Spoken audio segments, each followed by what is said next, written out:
Hello, everyone, and welcome. I'm glad you could join us this morning.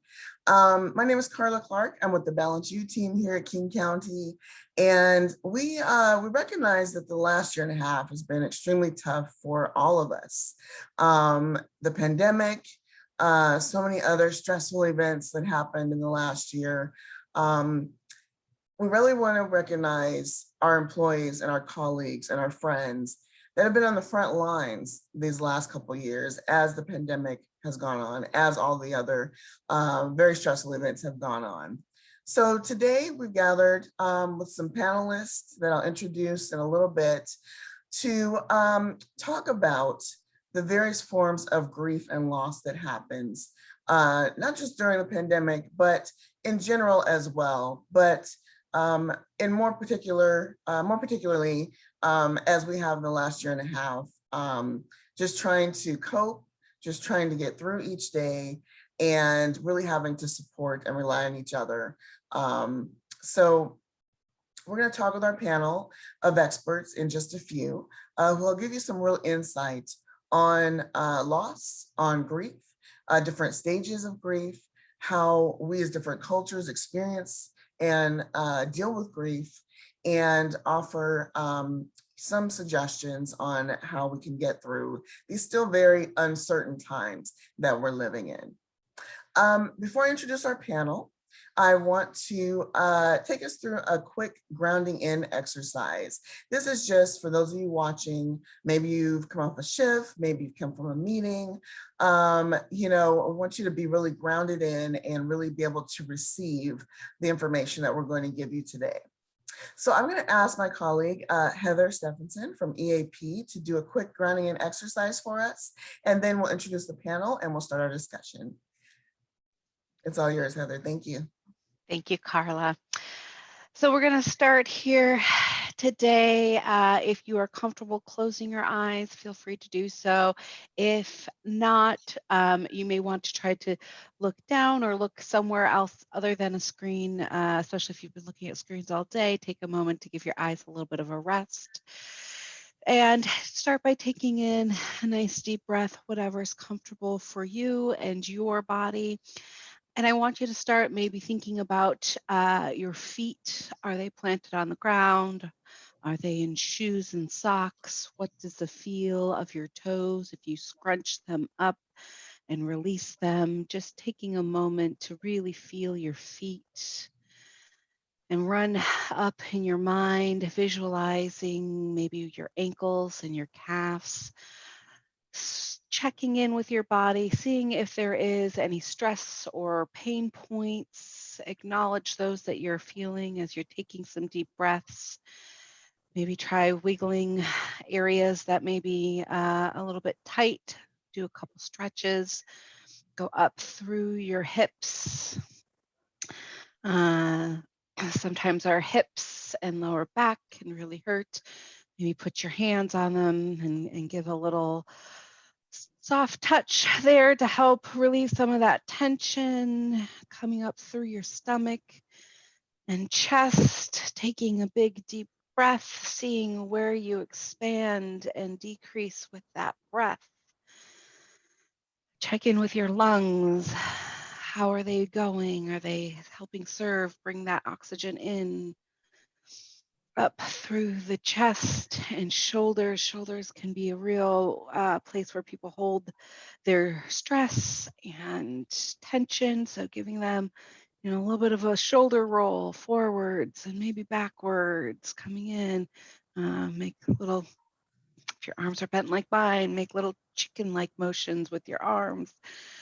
And twist from side to side. Again, whatever is comfortable for you and your body and where you're at is wonderful. Give your neck maybe a little stretch one way and the other, maybe forward down to your chin to your chest and back. Just kind of give it a moment to stretch, and then think about the top of your head, maybe checking in with that posture. Maybe check in with your jaw. Sometimes that can be a place of pain. We tend to clench sometimes under stress. So maybe see if we can release that a little bit. Maybe our eyes from being out on the road or staring at a screen all day, maybe they're a little tense or tight. Just trying to rest them for just a moment. I'm going to take 2 more deep breaths. We're going to ask our minds to clear. Will we take these 2 breaths so that we can be present here together virtually and open to hear what we have to say today.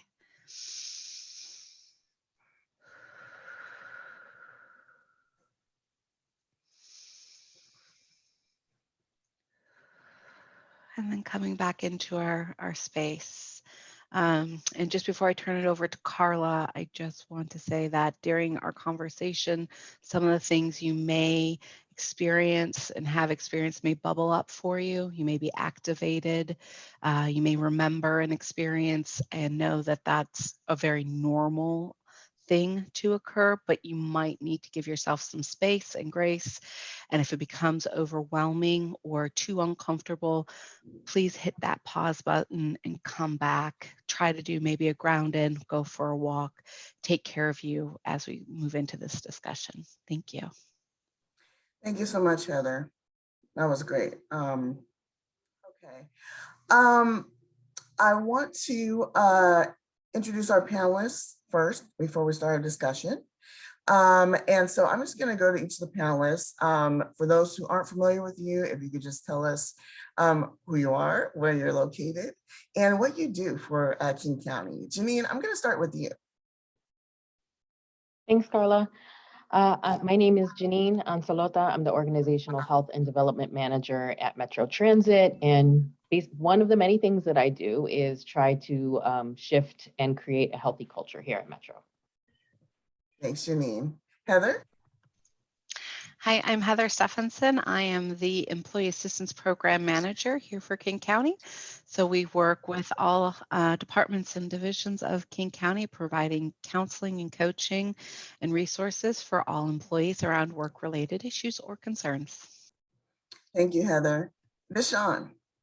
Good morning. I want to thank you for having this event. I think it's important and very timely. So I'm Deshawn Quinn. I am the Interim Assistant General Manager of Partnerships and Strategies for King County Metro.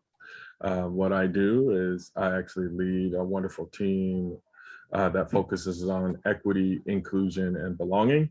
So like Janine, really work on culture, on a culture of being pro-equity, anti-racist, and then really develop a sense of belonging across the organization. I'm also involved with the business intelligence team and the policy updates. So policies related to transit service, and we're doing an update this year. And so my team is responsible for implementing it. Great, thank you, Deshawn. All right, so our overall theme today is talking about grief and loss. And I looked up the definition of grief because I think it's really important for people to realize that, you know, when we think of grief, a lot of times we think the death of someone or something in our life, but it's actually a little bit more than that. And that's what we're going to talk about today. What I found, it says grief is a response to loss, particularly the loss of someone or living thing that has passed away, which you have a bond or affection for. Although conventionally focused on the emotional response to grief and loss, grief also has a physical, cognitive, behavioral, social, cultural, and spiritual effect on one person. I'm going to start off with this question. Heather, I'll start with you. What are some of the ways people can experience grief or loss outside of necessarily the death of someone or something? What are some of the other ways people can experience grief or loss? Yeah, there's a lot of different ways that grief can show up, and sometimes we don't necessarily always recognize it as grief. But anytime there's any sort of change, it can be a small change or it can be a large, significant change. It could be a change for a positive, something like a new job promotion or a marriage or the beginning of a new adventure. Those things are all really great positive things, but it can have an aspect of loss or grief. So, when you move to a different position, you may be leaving colleagues that you had a really strong bond with. When, I think about marriage, two families becoming one in different housing and different locations and different expectations, there can be different loss there. A graduation, moving into different phases in our lives. All those things can be really positive, but can have an aspect of grief in them because we're leaving one thing on maybe for the next. And then there are experiences that we traditionally think of grief, a death of a loved one or a family member or a pet.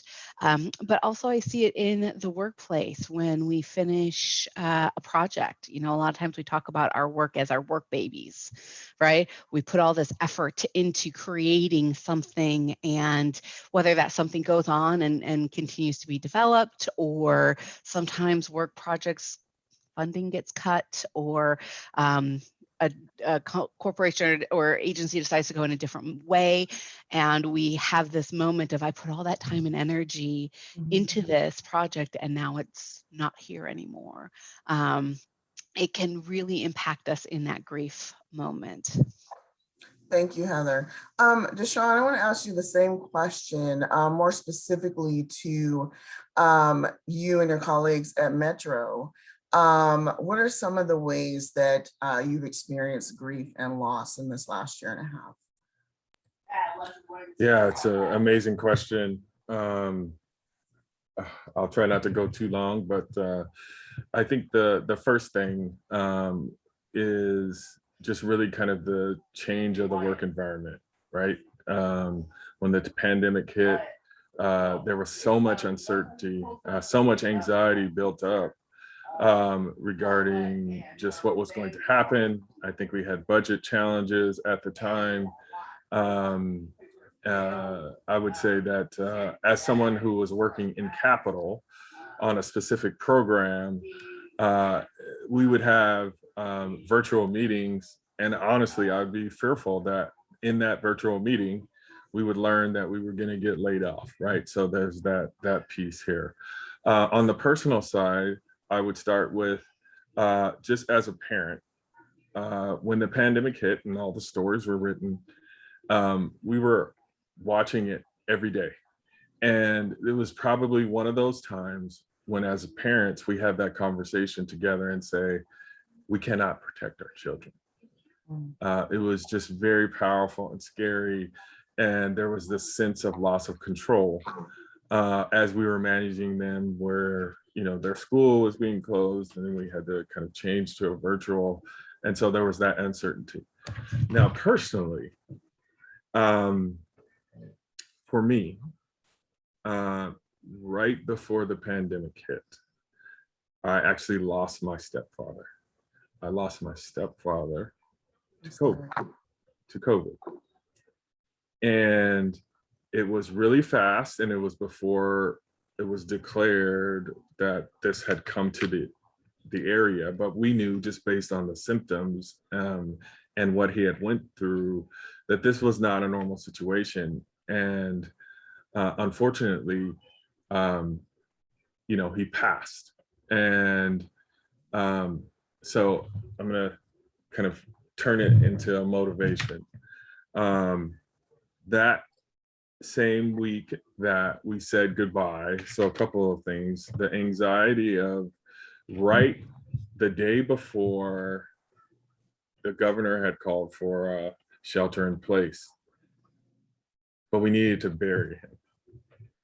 And his brother actually owns a funeral business, and we powered through and was able to bury him. And I just remember the day of the funeral, I had an interview for a new job at Metro.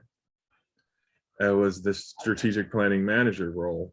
And this was a pretty significant step up for me. It provided some certainty, and I just felt inspired. And a couple of reasons why I felt inspired is my stepfather used to drive for Metro. And I felt as if on the day we were burying him, that I was prepared, and I felt kind of his hand on my shoulder as I was going through the interview. Needless to say, I got the job. And so, I mean, grief shows up in many, many ways. And I would say the other instances, because I lost my stepfather, my mother lost a husband. And we became kind of the support for her in this time, so she can lean on us. And in that time, she had a scare of COVID. She actually caught COVID. And so we all had to go get tested. None of us had it. She had limited symptoms, and so she was okay. And what I found is amongst the employees that I work with and work for me, they've had several scares of COVID.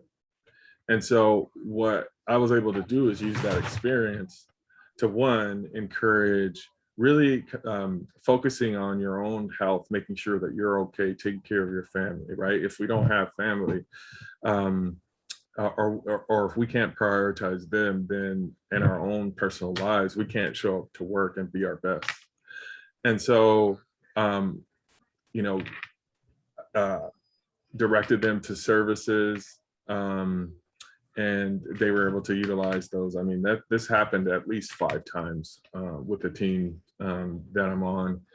And then, had some other grief and challenges. And I would say I've had a couple of folks who've had the other impacts of COVID and isolation is they've had members who had suicidal attempts. And so I was able to direct them to Balance U programs for support. But I think really just showing up, be present, listening, really being a resource for them for tools, and being able to not only empathize, but be someone that if they need to articulate as much information to get through the situation, you make yourself available. And so I was able to do that.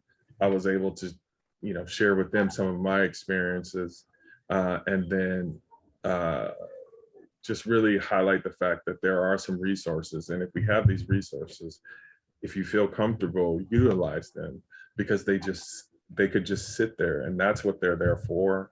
Also, time off and other things associated, FMLA, all the above. So I felt like it was my priority to identify the kind of support programs, having gone through it, but also knowing that they're there, and they're there to help you get through those times.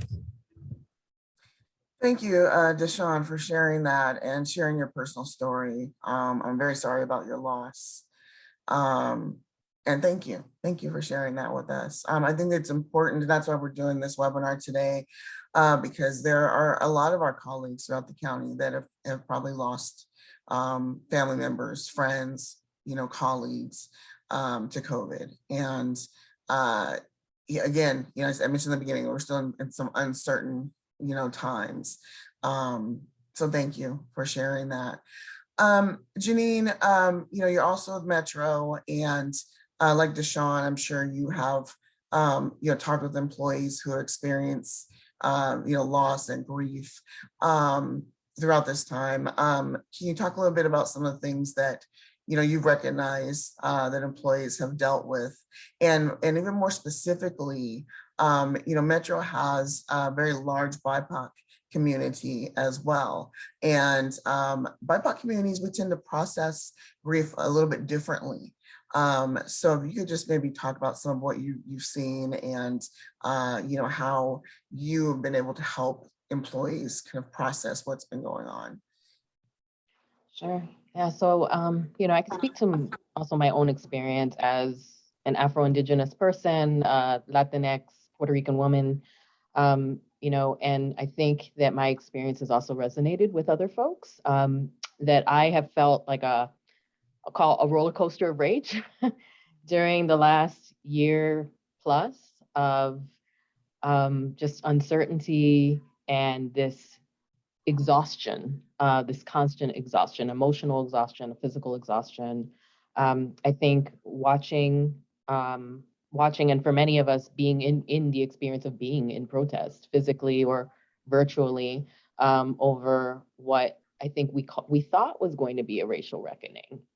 We thought that after George Floyd, and the many Black and brown men and women and our queer and trans family that were murdered, that things would be different. And instead, we saw, a racist insurrection on our Capitol, and more systemic attacks on, voting rights and so many other attacks on particularly the BIPOC community that I think that has contributed to this roller coaster of rage and exhaustion and constant exhaustion.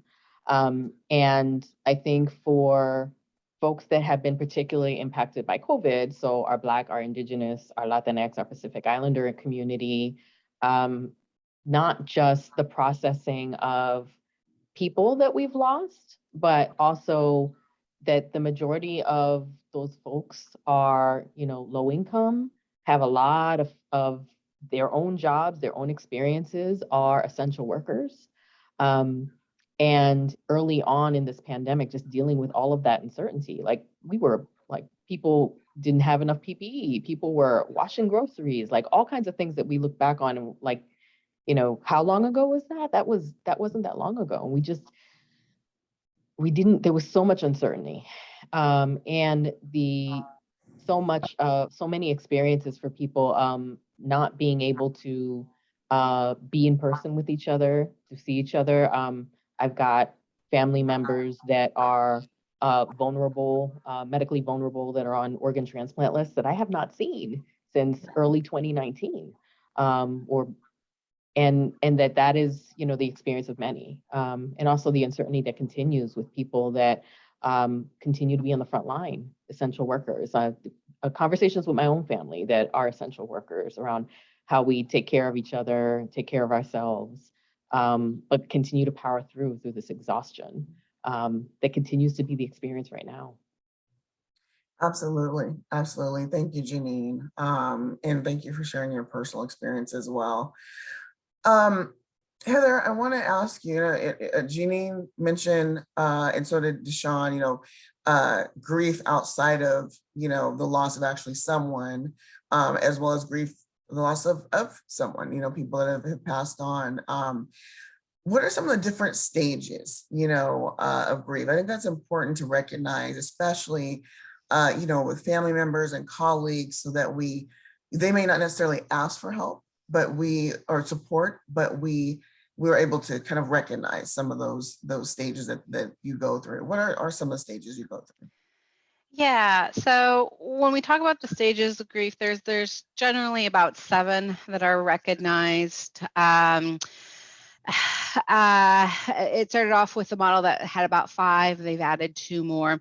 And I'm going to go through and I'll talk about all of them really quickly here, but I want to just kind of preface it with saying that grief is not linear by any means. And you can go through the different stages. You could go through them exactly in the way that I will talk about them, but you can also jump around, and you may never experience one or multiple of the stages.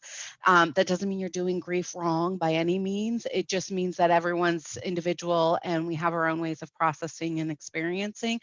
And so I would recommend not getting too stuck in, oh, this person is in such and such stage of grief, and so we have to help them get to the next one. That's not always helpful. Or why am I staying in this stage of it for so long when I really want to be moving into X, Y, or Z? It has, it can go up and down. It can go, you can be in one step and then jump back to another and then jump 3 ahead. So it is kind of fluid. But the first kind of stage of grief usually is some level of shock. Oh my gosh, I what? No. That kind of moment. And a lot of times it is paired, or it can be paired with denial. I can't believe this is happening. You know, there's no way it's happening. Sometimes shock and denial come together. Sometimes they don't. And then there's anger, frustration,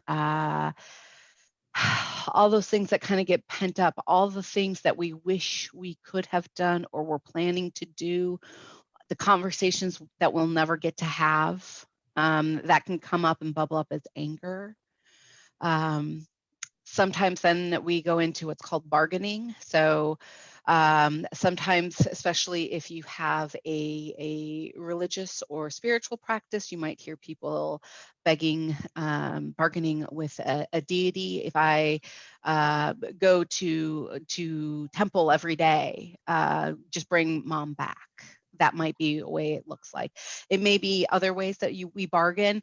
You know, I've heard people say, well, I'll give up this, or I'll stop doing that. Just make the pain of this loss go away. So it may not always be that we're bargaining for the person to come back to life, but we're asking for the pain to stop. Then sometimes there's a bout of depression or a shock of or grief, a stage of depression, where perhaps there's some realization that the loss is real, that we can't go backwards. Once something is dead, it's finalized in some ways, and that loss is real. But that can be really hard to hold. And then we have what's called testing. So that might look like for someone, especially if we're talking about grief in the form of the death of a loved one. I've seen that play out where people said, well, if I just take all of the clothing out of the closet so that I don't have to look at it every time I go into that closet, maybe I'll just box it up and put it somewhere, maybe put it in storage. And it is a way to kind of start living in that experience that that person's not coming back again. But it is maybe the starting of that. We're going to see how that feels. We're not going to get rid of the clothing, but we're just going to get it out of our concrete experience. So that could look in different ways. Sometimes I've seen people where they will just shut the door on that person's bedroom or the home. We're not selling anything. We're not getting rid of anything. It's just staying exactly the way it is, but we're shutting that door so I don't have to see or deal with it. Sometimes that can be really healthy, and sometimes it can lead to some issues further down the road, just depending on your experience. And then we have what they call the final stage of grief is acceptance, which I don't love that term. I think of it more as finding a new normal. Because acceptance kind of sounds like it's final, right? It's done. We've made our way through these previous 6 stages that were an emotional roller coaster, and now we're done. We've recognized this person is gone, and we're finding our new way forward. The problem when we think of it in that finite term of grief as being done, the reality is we can bounce right back to any of those other stages at any time, and that doesn't necessarily mean that someone's having a complicated reaction to grief or anything like that. That's just part of how grief is. And so like I personally lost my grandmother. Her favorite holiday was Christmas. It was a very big deal to her, and she died. We buried her on Christmas Eve. And so every Christmas, although I'm excited to be with my family, I always remember that my grandmother died and we buried her, and that was her favorite time. And so there's always sometimes a bit of sadness, and there's some parts of my brain that goes, Well, if we celebrate Christmas just the way grandma would, and we had the food that grandma would make, maybe it will hurt less. Or the opposite end of that. If I pretend grandma never existed, we don't put up her decorations, we don't celebrate it the way that grandma would, maybe then the pain of grandma not being here will be less. And sometimes some of those techniques work and sometimes they don't. That doesn't necessarily mean that I haven't moved into acceptance of the loss. It just means that it bubbles up in different spaces at different times, and that's completely normal. Thank you, Heather. Yeah, it's interesting to hear the different stages, and I like how you said it doesn't mean that, you know, they go in order, they could jump around, doesn't mean you're ever actually done with it, and that's okay. Deshawn and Janine, both, as you listen to the different stages of grief that Heather mentioned and equate that to, you know, our colleagues at Metro, you know, who again, you know, been on the front lines, if not necessarily on the front lines as drivers, you know, those are your colleagues, your friends, you know, you feel their pain as well. When you think about the other types of loss that have happened, you know, not having that in-person connection, things like that, you know, how have you seen that play out? Janine, I'll start with you. You know, as we kind of mentioned a little bit earlier, you know, especially for BIPOC communities, we grieve a little bit differently. Sometimes there's stigmas that come around grief, and we don't necessarily want to talk about it. We're ashamed. We want to be strong, you know, for our family and our friends. You know, how have you seen that happen within Metro? Yeah, Carla, I think for me, I had mentioned being on this rollercoaster of rage. And I think the difficulty that I've experienced is that you want to make room to feel what you are feeling and also not have people think of you as a stereotype. So I'm very clear that there is like an angry Latina stereotype. And you know, it's hard to express those feelings in find a space that is safe within the workplace where you know, you can actually express that and people not feel that, you know, you are expressing that towards them, but it's about a thing. It's about this thing that I've experienced. So I feel like that has been, you know, very difficult. And also for folks that work on the front line, there is this experience that as an essential worker, you just got to bury it and you got to keep going and you got to keep going. And, you know, one of the things that, you know, I've heard people talk about a lot is resiliency. And I'll be honest, I have a lot of trouble with that term. I think, you know, we forget that particularly for, you know, BIPOC, for our, you know, particular our Black and our Indigenous folks, that there is generational trauma that we have experienced and we continue to experience it. And the experience of COVID is part of that generational trauma as well. And that being resilient has come to a loss. It means that we have experienced a loss. And it means that we have survived and there's a cost. There's a cost and there's a wear and tear on our bodies and our health that we are experiencing. And we will see as a result of COVID. So, you know, I think about that a lot. So some folks on my team do some focus on more preventative health. Like typically they'd be out, you know, working with operators and other in-person staff around how do we take care of our health right now? And the taking care of our health side of things has really been around a focus on vaccination, like full throttle. Which is critical right now, but it also means we haven't had the time and the space to focus on the rest of the body, the rest of our health. So that is something that we are also trying to balance and ensure that we can bring those services to people as well, acknowledging that they need both. They need all of those things. Yeah, and you brought up something very important, Janine, especially you know, the vaccine and you know, with COVID, obviously important, but with that, the rest of the health, like you said, the physical, the emotional, you know, that gets lost. And so, you know, we need to do certain things like preventative measures, you know, keeping ourselves, you know, physically healthy, mentally healthy. You know, we've done a lot of webinars in the last few months about mental health. because that's a huge component, you know, given everything that's gone on, even beyond the pandemic, you know. So you raised some really good points. Deshaun, I want to ask you the same thing, but also, you know, talk a little bit about, especially in the work, you know, that you do, how you have been able to, you know, help your colleagues, you know, support them, you know, make them feel that they have support when they're teams, and especially, you know, within the Metro community.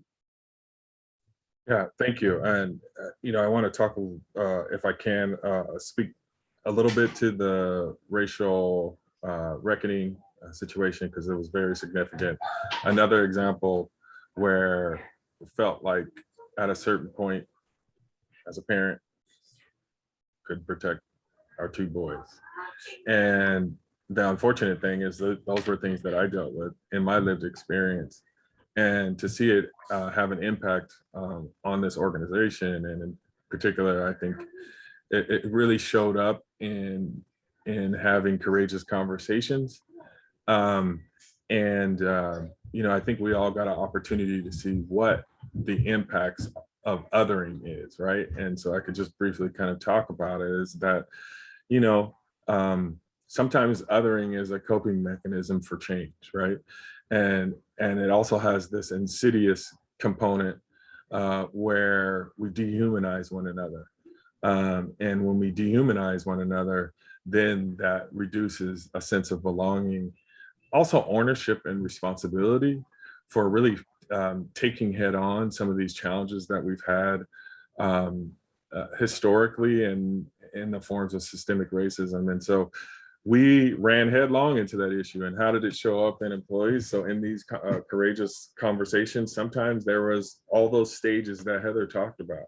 People were experiencing anger, frustration, heard someone say that they, you know, when someone would say, hey, I'm learning, I'm getting enlightened, you know, some of them walked away and felt bad. It's like, you're just now paying attention to something that impacts my life every day. So I think a start is having a sense of belonging. And then I also think through this process, it also has shown up in, you know, maybe getting to conversations that have been long needed to happen.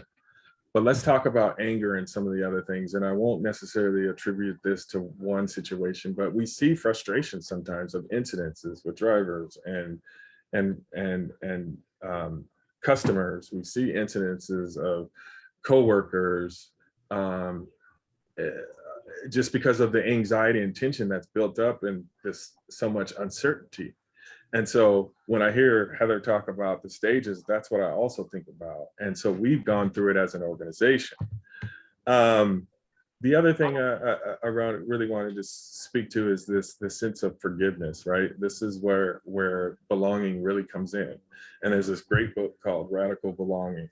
And it talks about intergenerational trauma. It talks about racism. It talks about these other ills, gender discrimination.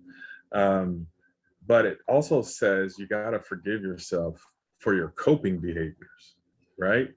And what I can reflect that to is that I was able to have my lived experiences with interactions of discrimination, but also interactions with law enforcement. And then I see these young men who don't get to walk away from those situations. And so the impact of the Derek Chauvin trial was like, it took this long for people to believe you, right? We always say in training, you know, whether it's harassment training or other training, it is first, you got to listen to understand, and then also give grace to, if someone's saying something's happening, then it's really happening. And so this acknowledgement that maybe a portion of our society has woken up and realized that these things are happening, I think that's huge progress.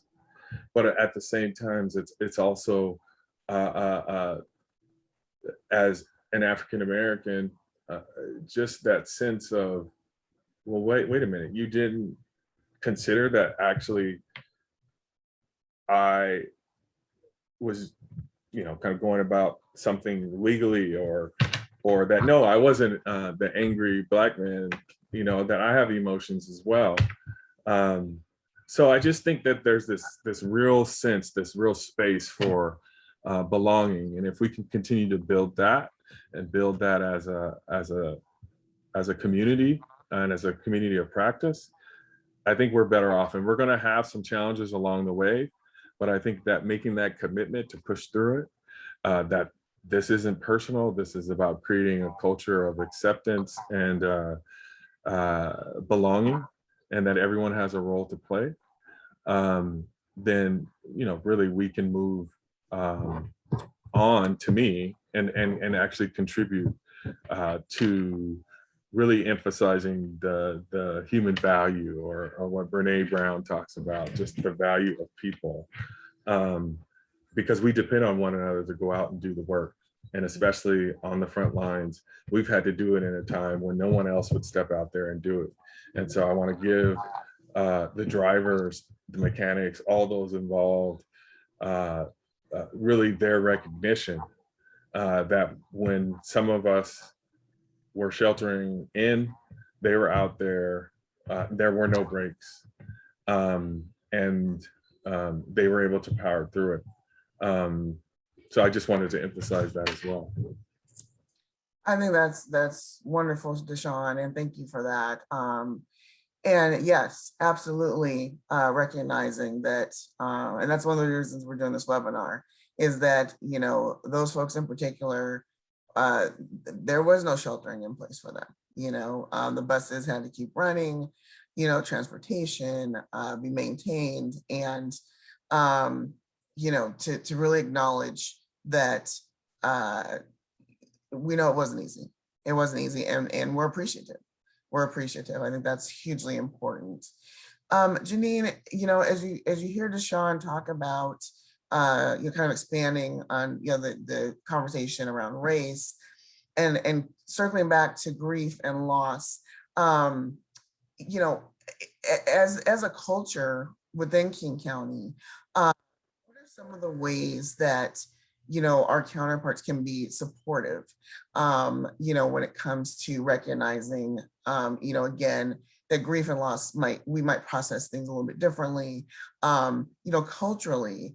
What are some of the ways that they can be supportive, or even make changes, to show that that the BIPOC communities that were being heard?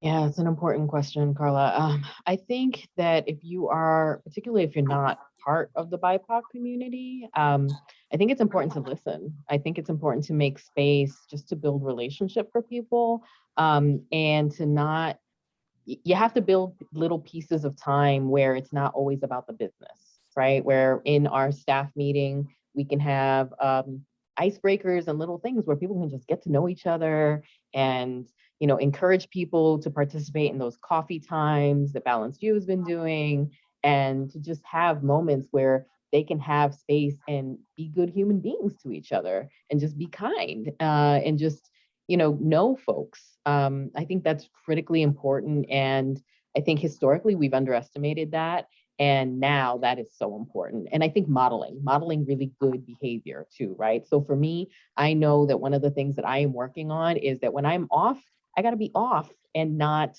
check an email and doing that thing, and continuing to work. And that's something that I continue to work at, to be better at, to make sure that when I'm taking time off, I'm actually taking time off. And that folks can model that behavior by saying, hey, I'm going to be out. This is the person that's covering, and I'm not going to be around, and that's it.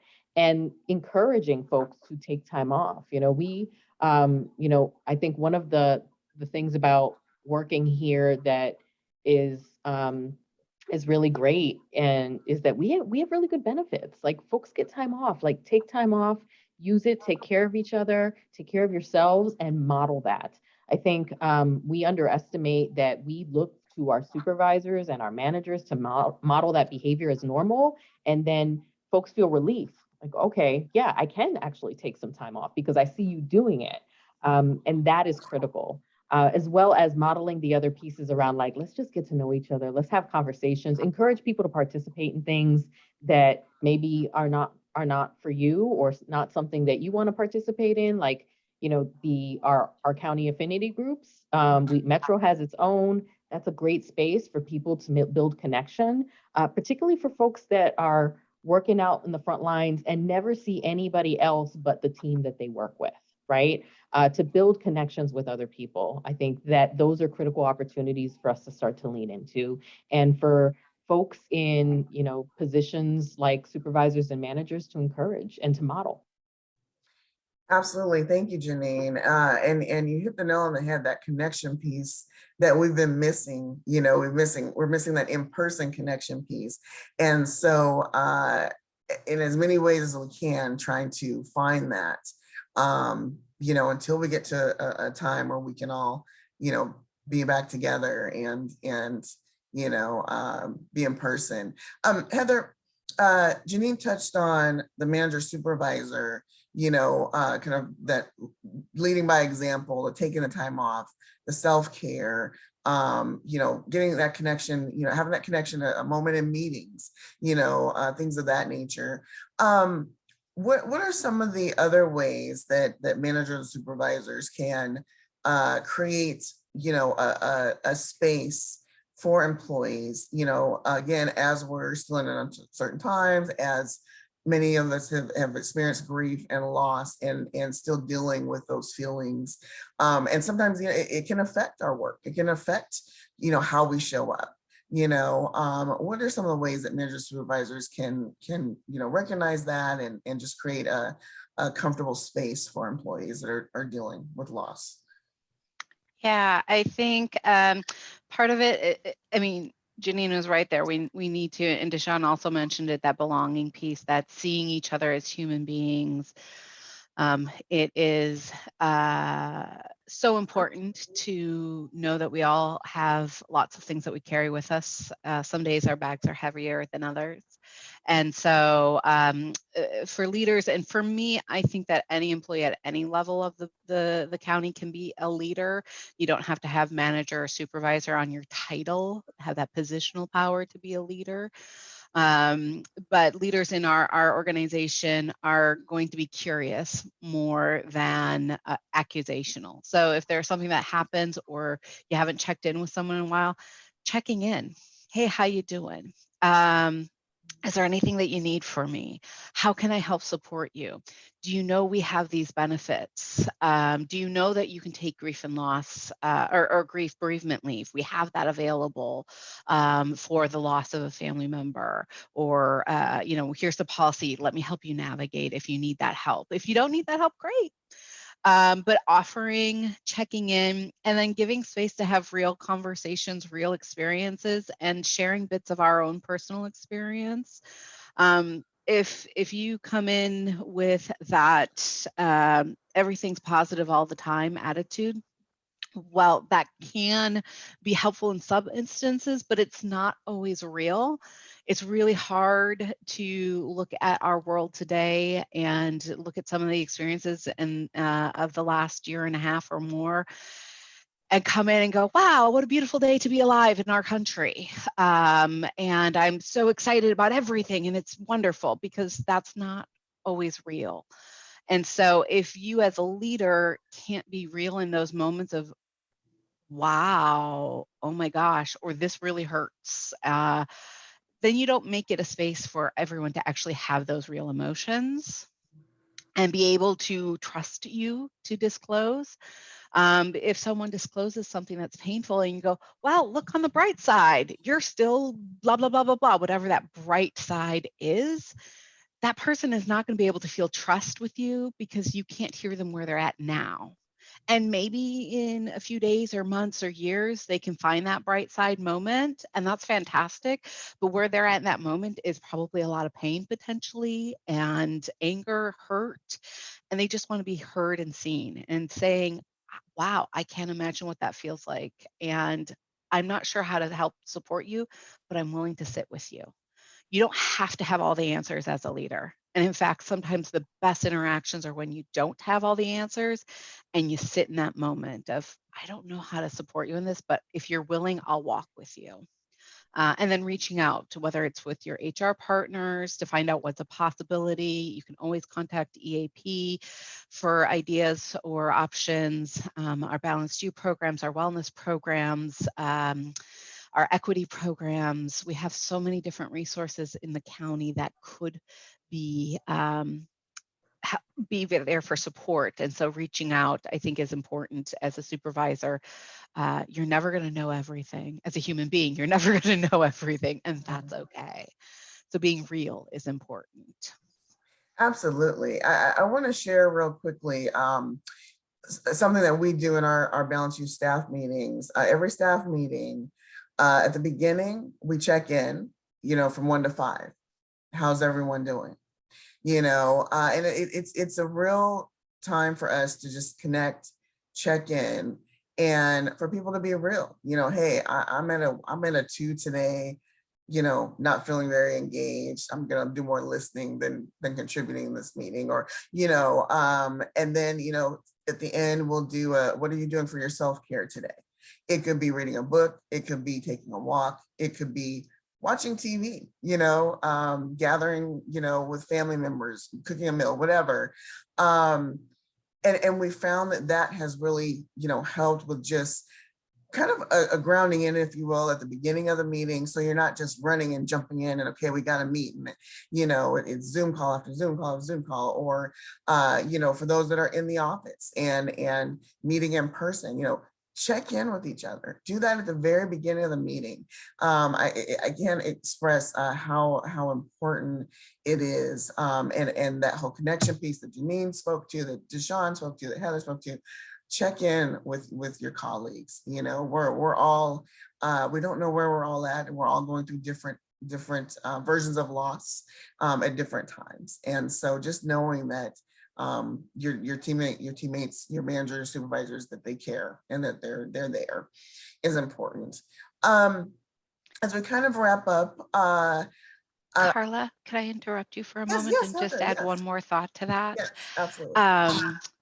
So the belonging piece and curiosity and being with people in the moment is really important. But I think another piece to that I forgot to say, so I apologize for jumping in here, is that hearing when people say no or have a boundary. If someone says, like, we were all doing the check-in here today and I said, well, I'm at a 1 today and it's not a good day and I don't want to talk about it, being able to say, okay, great. But, as a leader, you might then say, is there something I can do to help support you in this moment? Do you need a day off? What can we do to help you in this moment? Because sometimes there's just no words, or the only way that I can express my experience is not going to be a quote unquote professional moment. And we may know that. And so I may not want to share. And so as leaders, we have to be able to respect people's boundaries. And I cannot tell you how many times I've met with someone who's been told that they had to come see the EAP. And when I said, okay, well, you've come, you've met, do you want to talk about the issues or concerns that, your department set out for you? And they say no. And in certain circumstances, I don't have this flexibility, but in many of them, we do have the flexibility to say, okay, well, here are the concerns that the department has laid out. And if something somewhere, I'm not saying it has to be you, but if something somewhere doesn't change, this could be an outcome where we're looking at further discipline. So if you're okay with walking that path, that's fine. That's your choice. But if you'd like to talk about what are some different options to avoid that path, I'm more than happy to do that. But as soon as I gave someone the opportunity to not, I cannot tell you how many times people will be like, okay, well, let me tell you what's going on, because we have in our society so many times said that it's not okay to have that boundary. It's not okay to say no, or you can't hold those pieces. And so remembering that it's okay for people to hold in, and it's okay for people to say, this is not a space that I'm comfortable talking about in this moment, and that's okay too. And it can build that trust. Absolutely, Heather. And yes, not only that's okay, but as you said, really hearing that and not pressing, and recognizing when it's okay to just not say anything sometimes. Maybe that person just needs to sit in that meeting and listen and deal with what they need to deal with, or, like you said, check in, maybe they need some time, to go take care of whatever they need to take care of. Very important points. Janine and Deshawn, one question I have that kind of stemmed out of what Heather just said, again, for, our colleagues that are working at Metro, that are on the front lines, how do we show up for them? Janine, I'll start with you. How do we show up for, our colleagues and friends that, me, for example, I'm telecommuting, the folks that I know that, are Metro bus drivers, I'm trying to encourage them. I'm trying to say, have a good day. I'm thinking about you. I'm praying for you, or, hang in there. All the things we want to say to encourage folks is great. But, what can we really do to show that we're there and that we support them without making it sound like, oh, like Heather said, all's going to be okay. Yeah, I think it's important to just be kind and be a good human being, like make room for people. But, don't assume that events happening in the world don't impact people. I mean, not only do we continue to go through a pandemic, but during this pandemic, there have been mass shootings that have impacted our workers directly. Early in the spring, there was a mass shooting at a rail yard in California, and our rail workers were really impacted by that. And EAP really supported our folks, and we're on site to support people. But there are things like that are happening every day. All those terrible things that happened pre-pandemic continue to happen every day.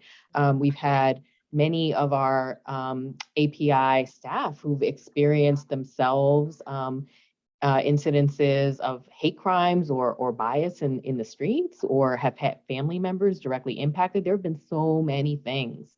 And as those things continue to happen in the world, it's important to acknowledge those things happen and just make space like, hey, how are folks doing? And let me acknowledge that this thing happened. And it gives people an opportunity to, one, know that it's okay to normalize that these things are happening and have a space to share a feeling about it or not. But that you've opened that door for people to do that. That's important. And to continue to acknowledge and see that the experience of our essential workers that are in person every day, our custodians, our security guards, all of those folks, the operators and the folks that make the rail run and the buses run, that was hard work pre-pandemic, and that continues to be even more difficult during a pandemic.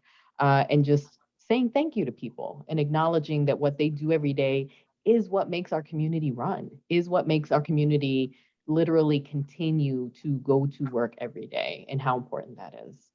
And I want to say thank you to all of you amazing essential workers that have that hard work that y'all do and continue to do.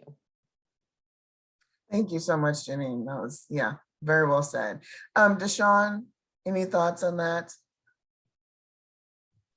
Yeah, I think I'll start where Janine left off, which is definitely saying thank you. I mean, I think that is one thing that we can offer immediately. And then, obviously we have several events and kind of associated things to support our folks that are our drivers or on the front line. So, as I said, there's recognitions. There's also, the focus on kind of Gemba walks. So going to spaces, communicating with all the employees, being present. And then there's this other piece also that is not that hard, which is lean into their concerns, having a sense of intellectual curiosity, wanting to learn the key pieces, knowing where you intersect with them. And so when challenges arise, you make sure that you bring that into decisions that are being made. So for example, whether it's safety, whether it's security, all the things that we talked about, those are real events. Those are things that everyone is worried about. So what makes us think that maybe someone else that's doing this job doesn't have those same concerns. And so it's being really responsive to that and letting that inform the decisions that you make. I also think it's just cold check-ins, and I would say the work that I'm doing with the equity, inclusion, belonging team, we have great folks that are making themselves available for conversations, whether it's, concerns about things going on in the world or decisions that are made, just showing up, listening, and then really kind of formulating a response that is representative of what you heard. And I would also say, there's I can't think of the quote right now, but it talks about frontline or essential workers, where we are a mobility agency, right? And mobility is a human right, which means that we're all essential workers in that sense. That is our job, right? Is to make that available to the public. And if we depend on key things to allow mobility to occur, then that should be the focus. That means the concerns that they have are our concerns. And then we need to let that lead us towards a real sense of responsibility. So whether it's partitions, whether it's masks, whether it's, kind of making sure that behavior is where it needs to be, that we're upholding the social contract of folks not only feeling safe, but also feeling welcome. These are all, to me, our responsibility. And what are we doing to make that the experience from an agency where mobility is a human right? And if you start there and end there, all the things that we talked about, we're all human beings. We all have failings, but we all have the ability to get better. And once you know better, you're supposed to do better.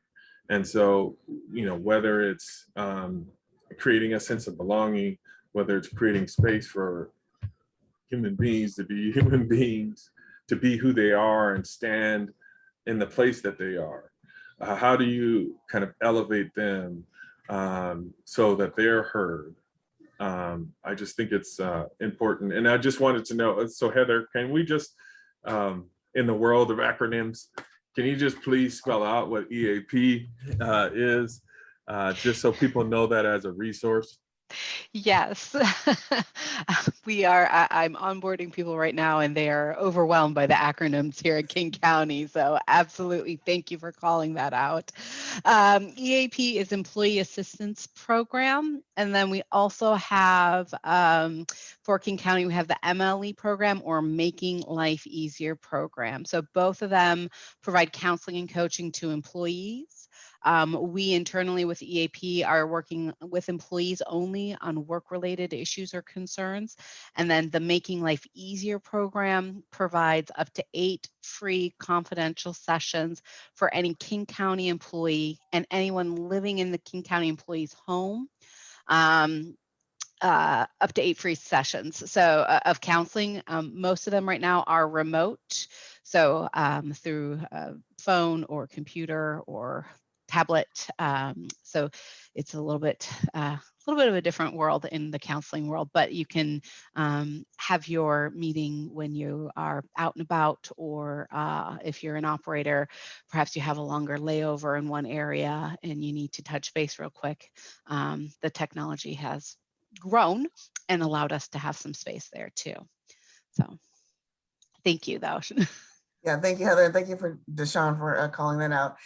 Any final words as we close? Janine, I'll start with you. Yeah, so Deshawn brought up this piece about being accountable. So when we are listening to people, that we actually take back that feedback and we build some actions. And I feel like that is so critical. We've been in the process of doing the action planning from the employee survey, really focusing on well-being and belonging. And it's critical that if we are asking people to take the time to complete a survey, to give us feedback, that we create actions and that we are accountable to them.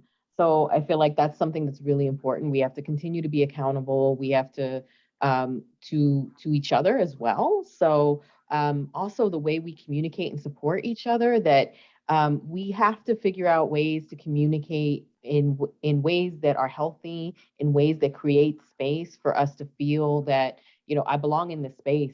You need me and I need you, and we are relying on each other. And that means that if you upset each other, that you stop and that you have a conversation around boundaries, around, hey, what's this thing that happened? So there's a piece that I've introduced with my team and with some other teams within Metro around a 48-hour rule, and people are calling it different things, where you are, it's an opportunity to be self-reflective. And did that thing that happened that upset me, was it about me? Am I going through something right now? Or is that about something else? And if it's still bothering me in 48 hours, I have the responsibility to start the conversation and just connect with that person and say, hey, let's talk about how this impacted me. And you all don't need to be friends afterwards, but it's an ability to be reflective and to be accountable to each other and start having healthier ways of communicating. And I think one of the things that I want people to take away is, how do we become accountable to each other to build this community that is a space where, we all start to feel that sense of belonging and building a healthier workplace. Thank you, Janine. And I love that. I love that, the 48-hour deal. I think that's excellent. Deshaun, final thoughts. Yeah, just really quickly, two things. The first thing is COVID shows, the pandemic had showed us maybe an opportunity to see who's not being served. And how do we take the lessons in that time, even personally, like, we can always get better. And so I think in COVID, it's made me be a better dad, right? It's like, hey, if they're talking in the background, that's okay. We don't have to do that. And so what lessons are we taking from this pandemic? There are also mobility lessons. When we were sheltered in place and we drove by bus stops and folks are at the bus stops and we know that we're sheltered in, their situation is different than ours, and recognize that they depended on transit. And so I just wanted to end, I found the quote, and it's by Tamika L. Butler, right? She reminds us that we are dependent upon the work of essential workers who are transit dependent. And that means that we're all transit dependent. Thank you so much, Deshaun. And finally, Heather, any final thoughts? When we think about grief and loss and we talk about how we process, a lot of times there are multiple different cultural rituals or religious experiences that vary from culture to culture, religion, how we experience that, how we grieve. I would ask people to look to those practices and ask, what are open practices? What are practices that can be flexible, that we can bring in and share? What practices are closed and cannot be altered? And focus in on those ones that we can share and can alter, because our situation is requiring us to alter some of these things in the way that we do and think and interact, but it doesn't change the experience of grief, and that we need sometimes these practices to help us move, to acknowledge it, to move in it, to breathe in it. And but it's also important to know that some things aren't meant to change and aren't meant to be done in alternative ways. And so maybe we have to put a pause on some of those things, but thinking about what can we change, what can we be flexible with, and seeing how that can help give some relief, so that at some point, I'm crossing my fingers, I'm hoping at some point we will be able to do and engage with our communities in the ways that perhaps those rituals, those practices, those cultural interactions were meant to. I think there's a lot of practices around grief and loss, especially around death, around gathering, to whether it's a celebration of life or a memorial service or There's many cultures that come and sit with the family for a certain prescribed amount of time that we're not able to do right now because of COVID. So what of those are, and I'm not an expert in everyone's culture, so I'm not going to tell you what you can and cannot do, but figuring out for you and your family and your needs, what does that look like? Can you do it virtually? Can you not? Sometimes Zoom can be great, but sometimes it's not what we need. And that's okay. But what are some of the pieces that can be done now that can help? And what are some of the pieces that we need to hold sacred? And then also, what are the ones that we can invite others into to show them our lives and our humanity, and bring them in to our experiences? All right, thank you, Heather. Some really good points from all three of our panelists today. Just want to say thank you, Janine. Thank you, Deshawn. Thank you, Heather. I know that whoever watches this webinar will get some really good insight, information, and hopefully can take away some new ideas and some ways to connect with folks as we continue through. I just want to end and echo the thank you to all of our colleagues who are on the front lines, our essential workers. We just appreciate you. We appreciate you, and it's the reason that we're doing this. And I just want to remind you, I've been mentioned throughout the webinar here, but there's programs that we have in place that are free for you, for employees. Please take advantage of them for you and your loved ones. Employee assistance program, Making Life Easier program, Balance You. Feel free, you can shoot us an email, balanceyou@kingcounty.gov. We're happy to help in any way that we can as well. With that, I'm going to close this out, and please continue to take care of each other, support each other, listen to each other, be kind, and and thank each other. Thank each other for the important work that we all do with King County, for each other, for employees, and for the public. Everyone stay safe and take care.